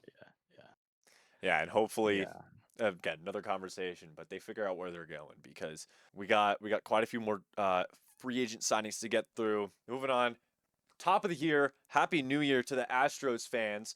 Tatsuya Imai from Japan signing a 3-year, $54 million contract worth up to $63 million. Um, the only reason I think he's here in Houston is because he probably sees playoff potential from them and he wants to beat the Dodgers in the World Series. I remember seeing a quote that like the entire reason is because he just hates the Dodgers. And who else to sign with than the team that the Dodgers hate the most, the Astros? Despite how much I hate the Astros, I think this is a smart pickup for them. He a dominant pitcher in Japan, as much potential, maybe even on equal level as Yoshinobu Yamamoto as a pitcher, a solid contract. I think the Astros are looking at a guy who's going to give them a really solid 3 years, and if the Astros want it, they re-sign him for a few more. It's a good pitching pickup for the Astros. I mean, I'm not saying it's nothing to not write home about, but the Astros, they're kind of in a interesting position considering how their roster turnover could be for the next couple of years based on who's signed long term and who's not. But it's a good one for them. I mean, Josh Hader does need help. He can't carry that bullpen forever. A couple days later, another Japanese star signing into the MLB, Kazuma Okamoto, third baseman, signing with the Blue Jays for 4 years, $60 million. Blue Jays have a lot of potential. Obviously, making the World Series this last season, a World Series contending team. Adding Okamoto just adds depth. Really is what it is. They're just adding depth. They already have a third baseman who played solid for them throughout the playoffs. I think adding a guy like Okamoto, who is a solid hitter, has good defense. It's a smart move for them. It yeah, is and yeah, I think it's kind of funny. But yeah, this is a smart move for them. Obviously, one of the top Japanese players coming over here. Um, a lot of teams were in on him, but I think really from day one, the Blue Jays were really into this guy, and obviously the Blue Jays were looking for a third baseman. But the thing I was going to mention is that I think there was an interview or a video clip today of Vladimir Guerrero, and he said that he's been learning Japanese from Okamoto. So I thought that was kind of cool. it's just it's a big signing for them to upgrade their offense and their defense because they didn't sign him to a long term deal because he's 29, but he's been a star in the Japanese league for the better part of a decade. He debuted when he was 19 years old, and he's been playing for that in that league for a very long time. He's been a quality player, so the Blue Jays are getting a good upgrade. The only question, of course, I'm interested to see where he bats in the lineup. Is he going to be in the bottom third? Are they going to put him kind of right behind Vladdy? Mm. I'm interested to see what spot he bats at regularly because, Springer is not the same player he once was. Bo Bichette is gone. So yeah, I'm interested to see where he bats in the lineup. So I think we'll see what. honestly, I think honestly, did Bichette bat before Guerrero? Basically, as he was batting before Guerrero. Okay. I think Guerrero moves up, and then Okamoto bats right behind Guerrero. I think is honestly probably going to put him. Um, honestly, not as much for the sake of like what his bat brings, but probably just for him being a Japanese player, you put him in the top of the lineup. I think, and because he's a solid Japanese player, it's a good spot for him. Like, it's not you're not going to be remiss to put him there. Um, but I think batting him right behind Guerrero, I think, is the perfect spot for him to bat. We mentioned this earlier when we were talking about what the Cubs did with trades. Alex Bregman coming to the Cubs for 5 years on a $175 million contract. What are we doing? Oh boy. It's Alex Bregman in Houston, a solid player. He's not $175 million solid, though. Again, another Scott Boras client for which I believe, again, Scott played on the desperation of the Cubs to upgrade their lineup because it's very strange because they're high on Matt Shaw, who was one of their top young Mhm. prospects last year. So what does and you can't move him over to first base because you still have former Dodger Michael Bush there. So what does that do for Matt Mhm. Shaw's playing time? Is he going to be an everyday guy in AAA? But again, to your point, Mason, $175 million for a 32-year-old veteran. Yes, he was a beast for the Astros for years, including 2019 when Yeah. he had 41 home runs. And I'm sorry, But he played for the Red Sox last season. correct. But he only played 114 games, though. So that's my big concern. You're Mm. paying a guy a lot of money to be, of course, a veteran bat, and you're paying him also to produce. But the question is, how often can he produce? Because, like I said, this isn't the first time he hasn't played a full season. He's had injury problems going back to his days in Houston. Mhm. So, again, it's no offense. It doesn't sound like it could be hopefully not a KB situation with the back problems, but and I'm sorry, Steven. you're putting your hands in your head. Your head in your hands. I'm sorry. I'm sorry. Anyway, but I'll wrap up this one. But with Bregman, I only see you getting one, maybe two productive years out of I this agree. guy. I don't see this. I just don't see this being a productive contract for the long term over all 5 years. So I've got several friends of mine who are big Cub fans. I'm hoping the best for you guys, but Yeah. I'm sorry, I just don't see this being a very productive contract, especially after year two. I don't see 3, 4, and 5 being Yeah. getting much out of him. I think like you said, Tom, it's the Cubs aren't really desperate. So I think the fact that his agent managed to scalp $175 million out of the Cubs budget is kind of crazy considering that Bregman, I don't, like you said, really only has probably 2 productive years left, is losing his all-star caliber as a player. You're For 175, the Cubs are losing this deal. I As a franchise, financially, they're losing this deal. Whatever comes out of it, again, remains to be seen. I haven't really kept too much track with spring training. I kind of just lose a little bit of focus as a baseball fan when spring training rolls around, just because I'm like, we're kind of testing the waters, testing the prospects out, seeing who's making major league roster. I'm gonna wait until we get to the regular season to really lock in on that.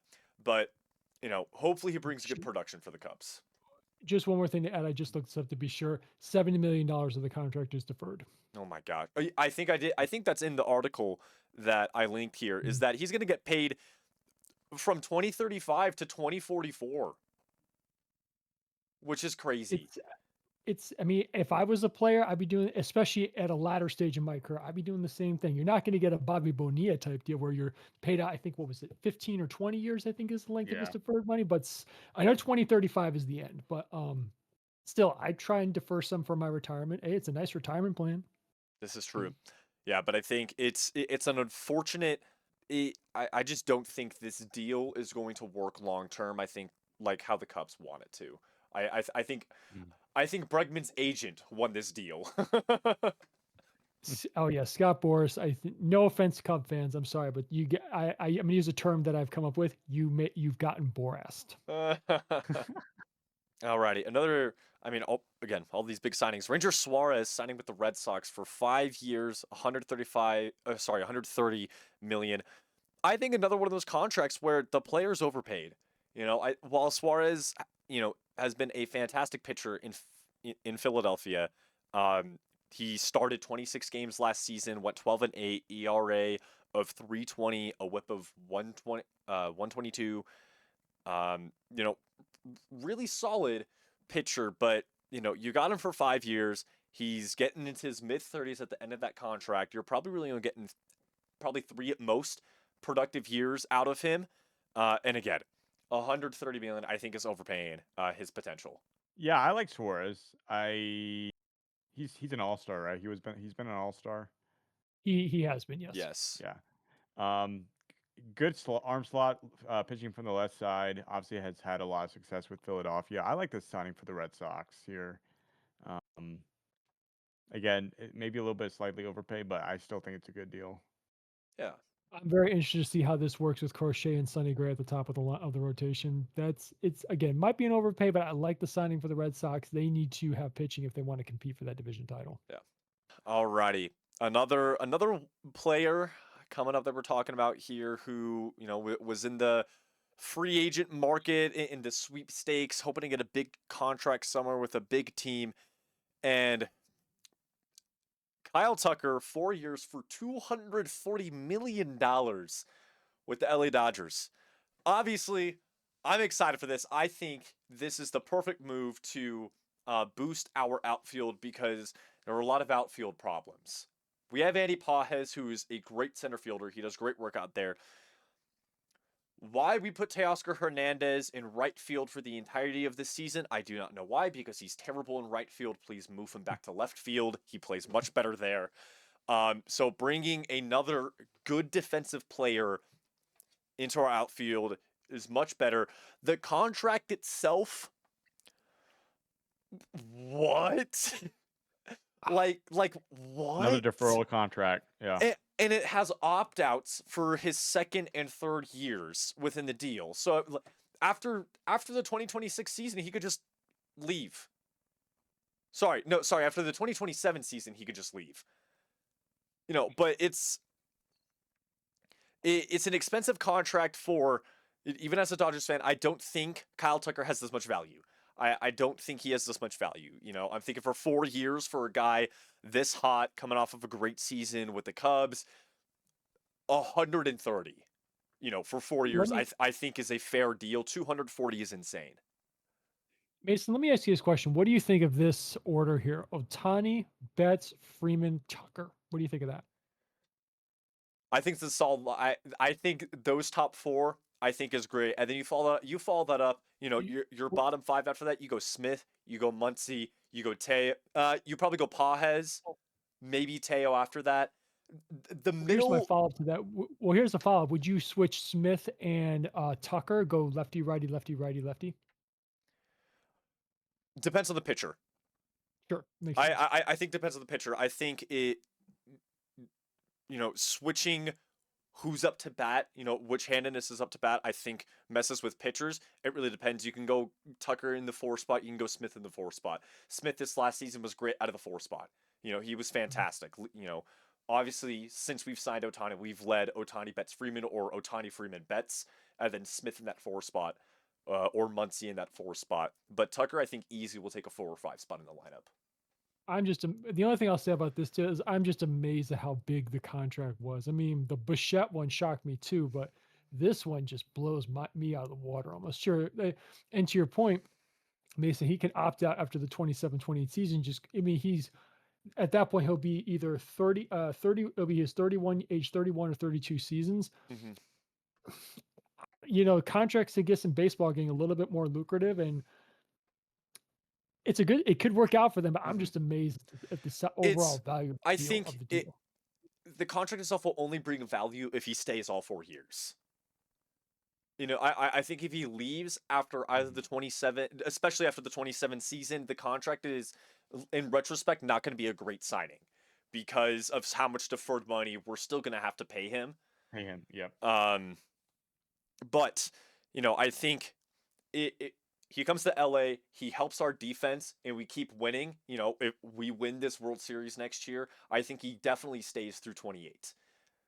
I think for sure if the Dodgers win the World Series or at least make it to the World Series this year, Tucker stays through 28. Steven, are you looking as forward as I am to seeing Michael Lorenzen versus Kyle Tucker in the first Dodger Rocky series? I'm so excited for that right now. I bring I'm that. looking at some stats right now for Tucker. But I mean, it just um, I mean, the Dodgers got a great player, no question about it. I'm looking forward to seeing what that top of the order. I know it's terrifying as a Rockies fans, where both are. You and I, Tom, but it's just like this is arguably the I, greatest lineup I in think for baseball, any team in no baseball, question. I think for Yeah, any team in baseball, it's the best lineup. a You know hundred what? percent. You, Yeah, you know what I will be kind of upset about is if they do some kind of promo thing like the Big Four, and you got like a picture of all four of them standing with their bats, saying like, Watch out, we're coming we're coming to your city, and we're gonna conquer you." But I bring up the Lorenzen thing because he has a tendency to try and keep the ball down. And with guys like Tucker, they have swings where you can easily sneak a breaking ball right by underneath their bat. So I'm interested. So I bring that up because Lorenzen was a considerable signing for the Rockies, and I want to see how he does in his first start against the Dodgers. So, yeah. but We I got can another dream, big right? contract to talk about here. Bo Bichette, shocking. I think I think this is the most shocking signing that happened this offseason. Leaving Toronto and going to the New York Mets, 3 years, $126 million. I think the contract itself is okay. I think maybe a little Mhm. overpaid for Bichette's value, but I'm just more shocked at the fact that he left Toronto. I think that is the biggest thing, especially after making it to the World Series against the Dodgers. You know, yes, this last season he was injured for most of it. He came back still feeling a little sore, didn't play his best baseball in the World Series. But, you take the offseason to rest and you come back and you take another crack at it. Mhm. You take another crack at the American League title, going to the World Series. I think for the Mets, I think it's a great signing. Oh, 100%. But the Yeah. problem is, I think they still have so much like clogging of people who At play middle Yeah. infield. Yeah, especially if you look at third base, they have Brett Beatty, who is I Mhm. really like Brett Beatty. Mark Vientos, who was once I mean, he's been getting a lot of playing time, obviously, but once a top prospect. Ronnie Mauricio, um, and then like again, Bo Bichette will be playing third. Because obviously he can't play short because you got arguably one of, if not the greatest shortstop in the game right Well, now, in and he Lindor. can't That's play just not second either because you got no, Marcus Simeon yeah. over there at second. Right. And so it's just like you have a bunch, like if you look at their depth chart, they have like 5 or 6 people that could play third base. So you have a log jam at third base. They could make a trade. Like we could see Uncle Steve make a trade here, get more pieces. I would not be surprised if they do that. But yeah, there's just a lot of players that, like you said, Mason, are in the corner infield spot. Yeah. Well, I mean, really, the entire infield I think is clogged up for all the Mets except for maybe first base. But like you said, you got 5 players deep at third. You got I think 4 players deep with your farm at shortstop. You got another 4 players deep at second base. There's Well, just so many yeah. people who are fighting for playing time. Where for the size of the contract, Mhm. it's like how much time are you actually going to give him? Well, like for instance, Brett Beatty last year, 18 home runs, 50 RBIs for 254. I think that's actually quite decent year given his career wise. He's a 230, 240 hitter. That's pretty good. So some team might want him. So I'm sure if I'm the Mets, I'm trying to find a way to trade Brett Beatty. You could get a decent guy for him. Um, I mean, as a Rockies fan, it would be cool if we could have gotten him in the offseason, but of course we have Kyle Caros, which I think he's going to be great. The Rockies, Cal they already Karras is looking said, I feel hot. like I'm a fan of him. he's looking great. Son of Dodgers legend Eric Caros. Yes, this is true. And actually, isn't his other son, Eric Karros' son, is in the Dodgers organization? Am I right? As I a believe pitcher? so. I believe he's in our farm as a pitcher, Yeah, but or we traded him for bits and pieces mhm, last season, but I think he yeah. was.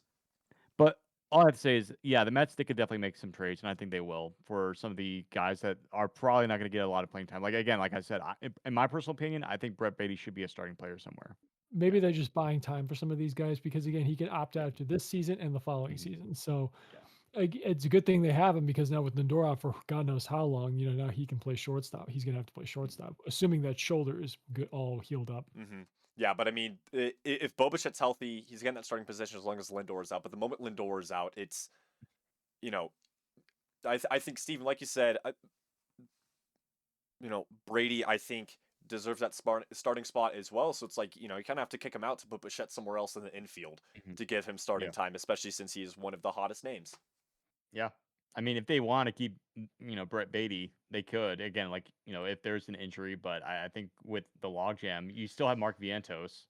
Um, and then you still have Ronnie Mauricio, who is a pretty solid, talented prospect, a younger guy. So they have a lot of depth, so they could definitely move up. Again, I'd definitely trade Brett Beatty, which I think definitely would be in the cards here. Yeah. Again, you want to give him playing time, but you can't. So Another 3-year deal coming from the Phillies this time, re-signing JT Realmuto for $45 million. I think we briefly mentioned Realmuto when we were talking about Schwarber, but another just great clubhouse guy, a veteran on the team. He's 34 years old, and I think keeping him here, I think is smart. Especially after the Phillies missed out on getting Bo Bichette, they were in on Bo Bichette, missed out on that. But bringing back Realmuto to play in the middle infield. He's consistent. He may not be the best player, um, but he's still really solid and will still bring his good bat to the Phillies. yeah, no big surprise here. I think in my pre offseason predictions, I had Romeo to go back to the Phillies. So yeah. It's no surprise considering I just don't think they had any other catching options. Plus, there's the familiarity aspects. So, and I see this as being this. A lot of people are talking about it. Could be true. This could be the last big Phillies hurrah if they want to with this group. If they want to really make that push, so you're going to see some. Again, they have Andrew Painter and Aiden Miller on their way. So, Justin Crawford too. So it's going to be interesting to see how those top three prospects come up and get into the mix. Considering one of them could make his debut this year. Again, this is no surprise. It was a no brainer. I think. Yeah, for sure. What this next contract? This is, man. I'm a fan of this player. Your guy, Cody Bellinger, man. Belly, I love you. What is this deal? 5 years, 162 and a half. Bellinger's not worth over $100 million anymore. I don't care how many years you want to sign him for. The only way you pay him over 100 is if you sign him for 7 years, because he is not worth $100 million. He went to the Cubs and just his production as a player dropped when he went to Chicago. He left LA, and even at the tail end of his career in LA, he was just okay. Going to Chicago, his production drops. He plays for the Yankees, has a mediocre year, and the Yankees are like, oh yeah, this guy's a big name. Let's give him a big contract. I don't think this is going to pan out for the Yankees.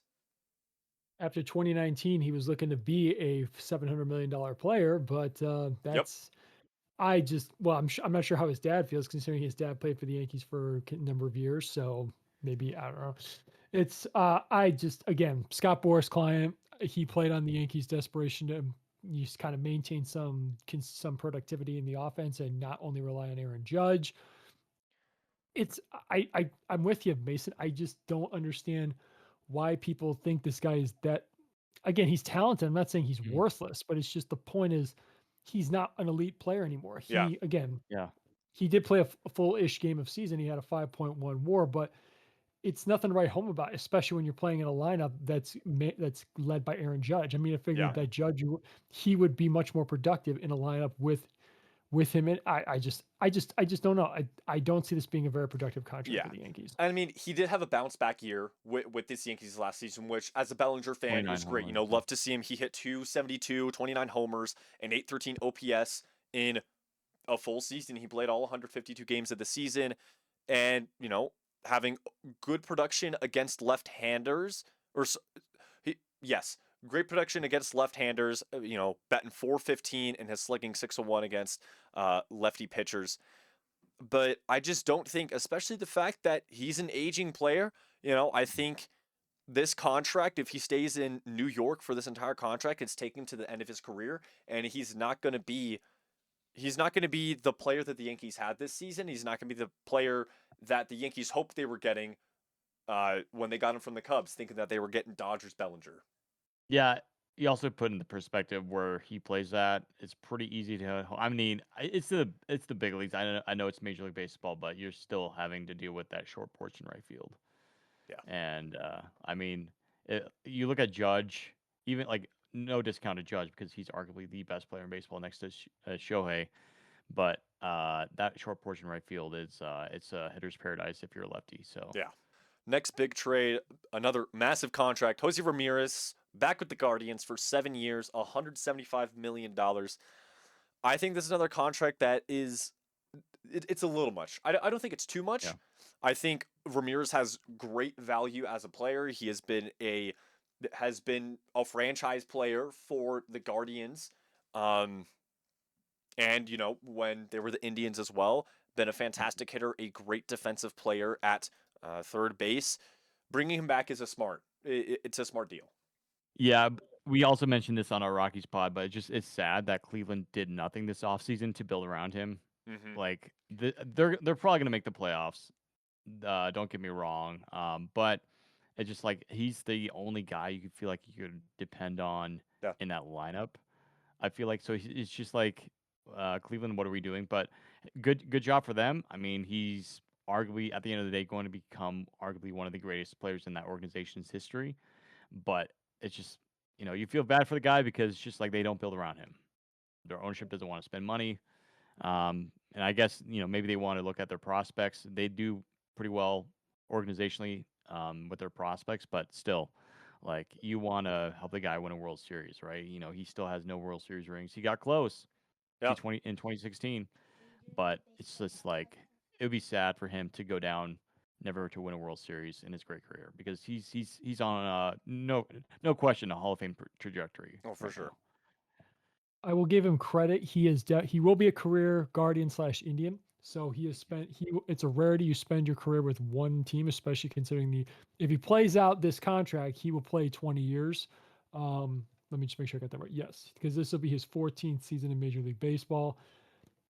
I will give it takes him all the way to 2032. Okay, yeah, so I will give him credit on that. He has his last extension, and this extension is a bit of a pay cut, I guess you could say, but he's 33 years. He just turned 33. Yeah. Again, it's another example. He has been a very productive player, but for how much longer though? So if I'm the Guardians, like I said, they're one of those teams that has a knack for developing within, especially their kind of Mm-hmm. a pitching factory along with the Rays. You got to figure something out to build around this guy because again, he will be around for a long time. Not a long time, but he'll be around for a number more years. But the productivity is going to decline at some point. So you better supplement around him to make up for the loss that he is going to suffer. Mhm. And we mentioned this deal, this offseason signing when we were talking about Soderstrom. Jacob Wilson coming back to the Athletics, 7 years, $70 million. Another, I think, just like sneak under the radar deal that if it pans out, they've locked up their all-star shortstop for 7 more years. If he continues to be a productive player, this deal pans out well in terms of financially for the Athletics organization. Only $70 million across those 7 years. But Jacob Wilson is another a young guy. He's 23, looking like he's going to be one of those future faces of baseball. I think when we're seeing teams lock up these young guys early, it's like, okay, they got faith in these guys. They got faith that they're going to be a face of baseball, in the years to come, that they're going to be all stars for many more years to come, silver slugger competitors, gold glover competitors, those types of things. So, and I think we're going to see that from Wilson.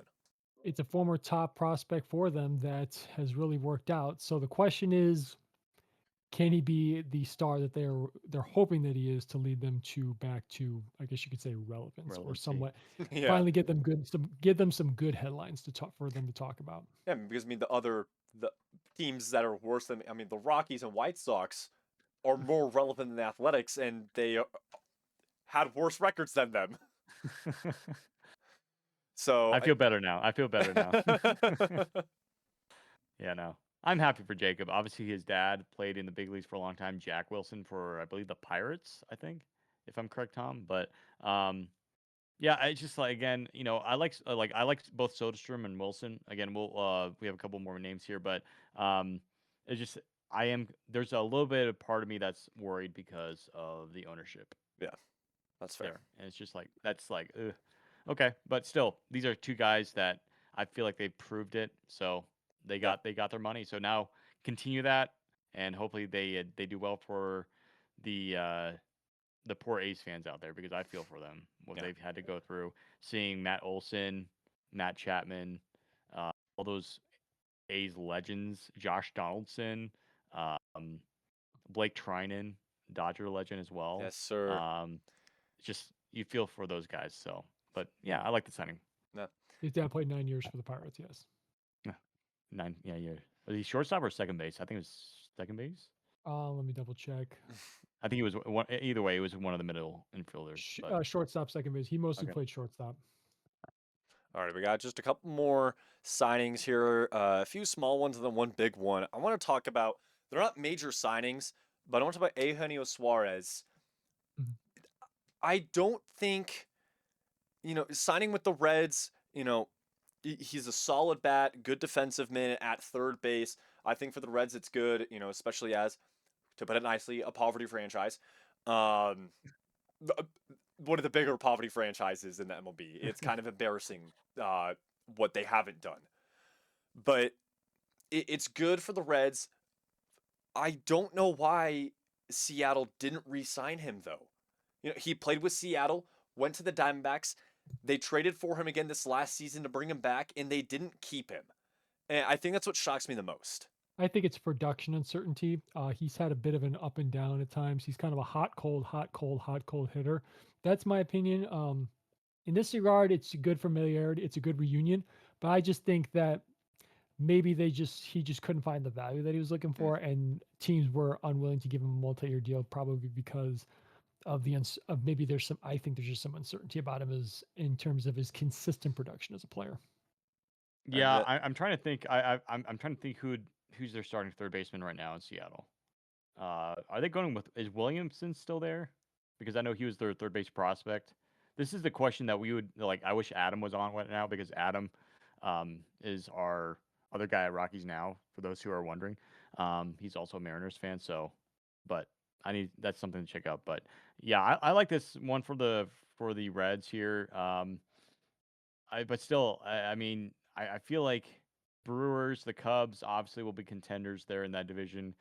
I If the Reds do something, it's gonna be another wild card. But just like, what if we see another 2025, year where they get to the wild card but they lose out? I mean, it's just, when you saw the Reds and the Dodgers, you knew what team that was gonna win in that series. It was just, that shocked me. The final spot in the NL wild card, yeah, the last month of the regular season baseball was so bizarre. The Giants were in yeah. contention for a moment. The Diamondbacks were in contention for a moment. Hmm. Reds were in contention. The Nationals were almost in contention until they fell. Marlins too. Yeah, the Miami. Marlins, like, Yeah, there were so many teams who were fighting for that yeah, final spot, and it came out as the yeah. Reds, and I was like, oh, so this is free. Yeah, that wild card series between y'all and the Reds was like a spring train.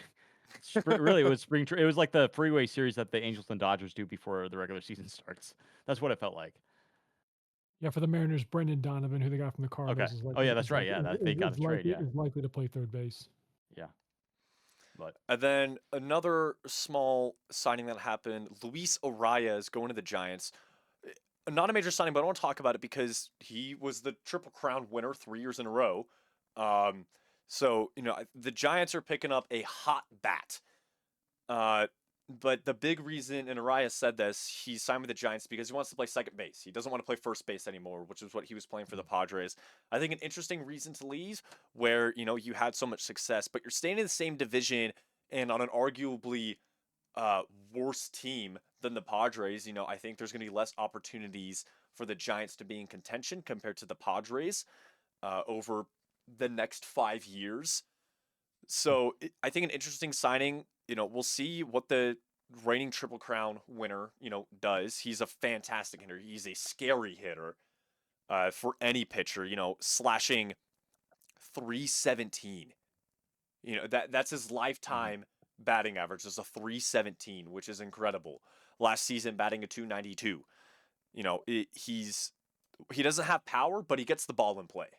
He's one of those guys that just hits. He just hits. That's his thing. That's been his niche his whole career. Again, not a lot of power, but not a lot of strikeouts. So you're getting a productive hitter in that regard, a guy who can get hits, especially with the large gaps there. In San Francisco, you're going to see a lot of doubles probably. He's not a great defender, so it'll be interesting to see what his full-time position will officially be. But again, they're getting a guy who's not going to strike out. He can situational hit to move runners and put the ball in play. So that's helpful for them. All right, this is the last like really big signing we've got. Framer Valdez going to the Tigers, 3 years, $115 million. I for the Tigers, I Mhm. think this is a good move. You know, bolstering that starting roster, the starting rotation around Scooball, which I don't know why it took them so long to re-sign Scooball. Golly, I think baseball fans all across, you know, everywhere were worried that he was gonna leave Detroit. But I think thankful that the Tigers have kept him. Framer Valdez bolstering that rotation as well. Well, it's just that there was an issue with the arbitration hearing. They were because that would this is Scooble's final year of arbitration.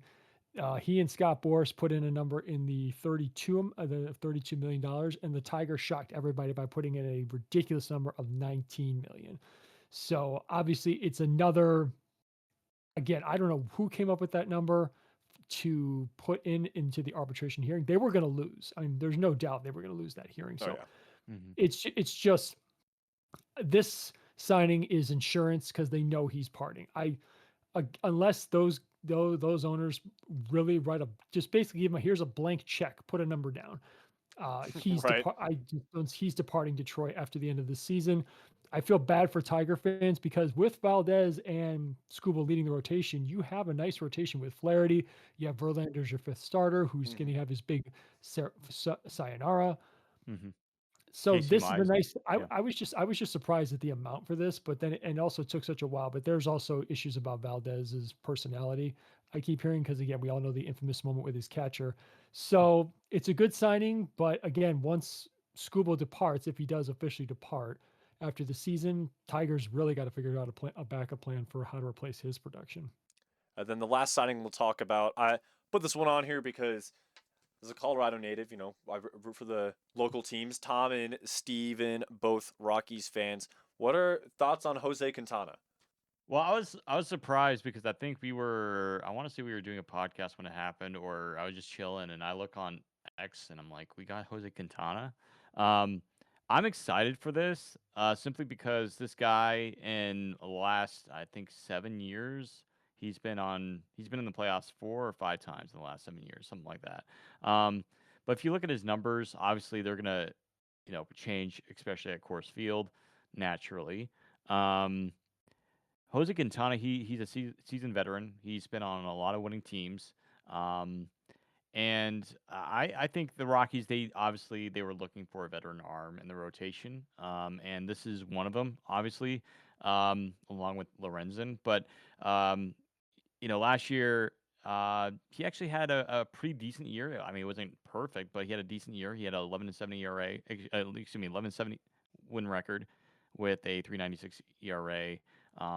Started 24 games, so not quite a full season. But um, the thing that does kind of concern me, because in Colorado, you think about pitchers that you want to get pitchers that strike out. Hmm. Well, not necessarily, as we've talked many times on our Rockies Now podcast, is that you don't need guys necessarily that strike out a lot of guys. You just need ground ball guys, Yeah. or guys that splitters, gyro sliders. Those are the guys that we really really want. And Quintana doesn't strike out. He used to do really well with that, but not necessarily anymore. Um, Again, only 89 strikeouts last year. But I like this. I mean, he's projected this year, according to Baseball Reference, to have a 4.03 ERA, which I think if you're the Rockies, you'll definitely take that. Yeah. I mean, the last time I feel like the Rockies had a guy that had that good of an ERA, it's been a while. And that's definitely going to play. That's definitely going to play. Obviously, for strikeout numbers, they're actually projecting him to had more strikeouts than he did last year with the Brewers, Wow. which is very interesting. Um, but again, we'll see. That very well could not be the case because of, again, Coors Field. But you're also looking at this guy could be really good for us on the road. So that's what I'm excited for. So give this guy a shot, see what he got. Again, he's going to be turning 37 this year. So he's been around for a while. Again, former White Sox, Tom. The one thing I'll say about him is that he is reliable and he's durable, or to the most part. He's had some injury troubles in the past. He can cover innings. He's a veteran who can do that because you're going to need it with a young pitching staff. At the same time, he doesn't rely on strikeouts. He has a career fly ball rate of 22%, and he has a career ground ball rate of over 44%. That's going to be critical. Keep the ball down. We're not don't and if you don't leave the pitches up for mistakes to be crushed, just keep the ball down because we're looking like we got a good young defense. Just rely on that. So I like the signing. It adds a veteran to the rotation because, like I said, there's some young guys who just aren't ready. So they're just buying time for them. That was it for the off-season trades and signings. Don't forget to like, subscribe, share, whatever it is on whatever platform you are listening or watching on. Again, we appreciate the support a lot. If you know somebody who loves to hear about baseball, this is that podcast. Sorry about this running super long. We tried to keep it short, but with how many different transactions happened in the off season and three of us talking about it, there was a lot to get through. So appreciate if you've made it to the end of the podcast. Again, we appreciate you listening so much.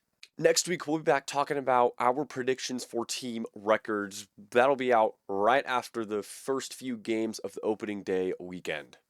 And then one last note before I sign off the episode for this week. We're a growing podcast and we are always looking for help in the editing process of these videos. So if you are a video editor who knows how to handle these types of podcasts well, or if you're a graphic design artist who can do thumbnails, who can do social media stuff, whatever it is, we would love your help. Unfortunately, we can't pay you. We don't make any money yet. But if you are eager to join a growing podcast, we would love your help and support greatly. So just reach out to us on any of our platforms. We will have somebody in contact with you to talk about what your time could look like, whatever it is. We could just use all the support from you guys. And even if you can't do that, you don't have those skills, like I said, like, share, subscribe, whatever it is, that also helps get this podcast to other people. And with that, that is going to do it for the very first episode for the Baseball Now podcast in the 2026 MLB season. And I will see you guys next week. Peace out.